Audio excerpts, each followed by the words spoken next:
আজি আনিব পাৰিলেনে? জীয়েক ৰূপালীৰ মাতটো যেন এডাল অজগৰ হৈ মেৰিয়াই ধৰিলে বিনন্দৰ ভৰি দুখন।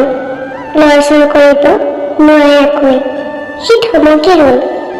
জীয়েকৰ এটা সৰু আৰ্জি পূৰণ কৰিব নোৱাৰাৰ অপৰাধবোধত বিনন্দৰ মূৰটো হাউলি পৰিল। চকুজুৰি থৰ লাগি ৰল ঘৰটোৰ উৱলি যোৱা বেৰখনৰ তলৰ অংশটোত। অলপ ৰৈ কি কম কি নকম বুলি ভাবি হাতত থকা বস্তু কেইবাটাৰ টোপোলাটো তাইৰ চকুলৈ নোচোৱাকৈ আগবঢ়াই দি ক'লে, তহঁতে দেখিছ নহয়, এই সপ্তাহ ৰঙালাও কেইটা বেচিবৰ বাবে ৰাস্তাত উলিয়াই দিছো আৰু সুমুৱাই থৈছো মাত্ৰ। গ্ৰাহক নাই, বজাৰ নাই। টেঙামৰা পাত কেইমুঠি বেছি যি 70-80 টকা পাওঁ তাৰেই তেল নিমখ কণ যোগাৰ কৰি আছো মাত্ৰ। সান্ধ্য আইনৰ বাবে দুপৰীয়া 1 বজাৰ পিছত পুলিচ আহি বেচিবলৈ থোৱা বস্তুখিনিও লণ্ডভণ্ড কৰে। দুদিনমান ৰ, বন্ধ খুলিলে আনি দিম দে। 4 দিন ধৰি ৰূপালীয়ে দেউতাকক হাতনি ধৰি আছে অকণমান পেট্ৰল আনি দিবলৈ।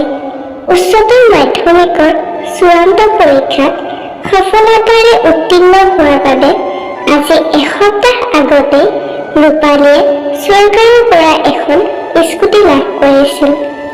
সেইদিনাই ঘৰলৈ ঘূৰি আহোঁতেই যি তাই স্কুটিখনত 2 লিটাৰ পেট্ৰল ভৰাই লৈছিল।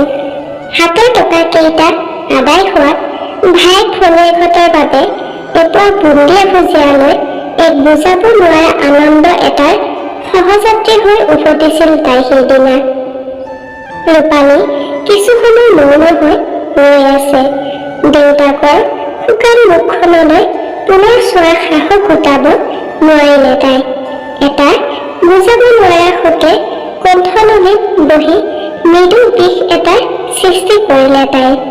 সেইজন দেউতাকক তাই কেনেকৈ বিচাৰিব? কলেজলৈ যোৱাৰ সময়ত দিনটোৰ হাত খৰচ কিদৰে ক'ব, পিতাই 100 টকা দেচোন, স্কুটিখনত পেট্ৰল ভৰাব লাগে। তাই ভিতৰলৈ গৈ দুৱাৰৰ কাষত ৰৈ উচকি উঠিল।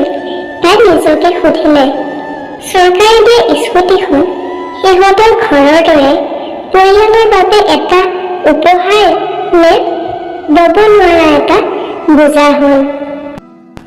যদি ভিডিঅ'টো চাই ভাল পালে তেতিয়াহ'লে শ্বেয়াৰ কৰিব, লগতে চেনেলটো ছাবস্ক্ৰাইব কৰিবলৈ নাপাহৰিব।